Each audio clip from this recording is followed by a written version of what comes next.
name is Ernest Miller. I'm a chef, a historian, and educator. I specialize in California food history. I love California food history because California is the greatest food region in the world. So I'm here in Ventura talking about California food stories. A lot of the stories I've been talking about are from Southern California near LA or something.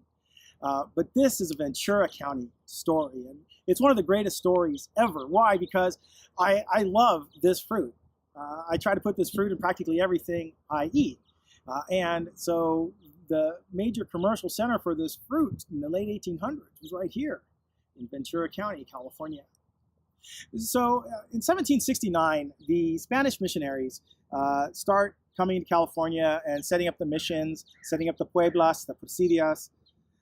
And one of the early pioneering California families that came with Father Juniepo Rosera in 1769 settled in the city of Ventura, what is now the city of Ventura. And eventually they build an adobe, and that adobe is a California state historic landmark. Many generations later, however, one of the great-great-great-grandchildren goes to visit New Mexico. And in New Mexico, he finds chilies. And New Mexico is still rightly famous for their chilies. But this fellow by the name of Emilio comes back to Ventura because he thinks the chilies will grow very well here in Ventura. And he's absolutely right. They do grow great. The only problem is, in the late 1800s, it's hard to ship the fresh green chilies. Now, you could let the chilies ripen until they're red and then dry them. And that's normally how they're sold. And you go to any grocery store nowadays, you can find dry red chilies and dried red California chilies. We'll get to that story in a second. But he loved that fresh flavor of that green chili. And who doesn't? Chile rellenos and rajas and all sorts of great recipes with fresh green chilies.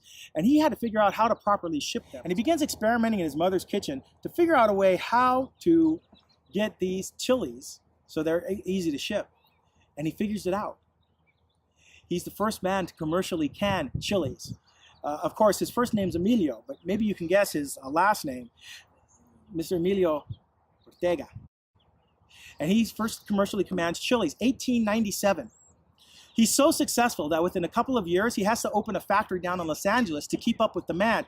And he has to get more farmers to grow these chilies. So he provides seeds to some of his friends who are farmers down in Southern California. And the chili they grow that they're going to can for Mr. Ortega becomes famous on its own right and takes the name of a city down in Southern California. Of course, I'm talking of the famous Anaheim chili, which is a direct descendant / cousin of the famous Hatch, New Mexico chilies. But every time you eat a canned chili or a canned salsa or anything that has chili in it, remember that it was a Californian, Mr. Ortega, who was the first one to do it. And if you get the chance, go and visit his family's adobe in the city of Ventura. Not too far away from the mission, not too far away from City Hall, but a California State historic landmark and part of California's great food heritage.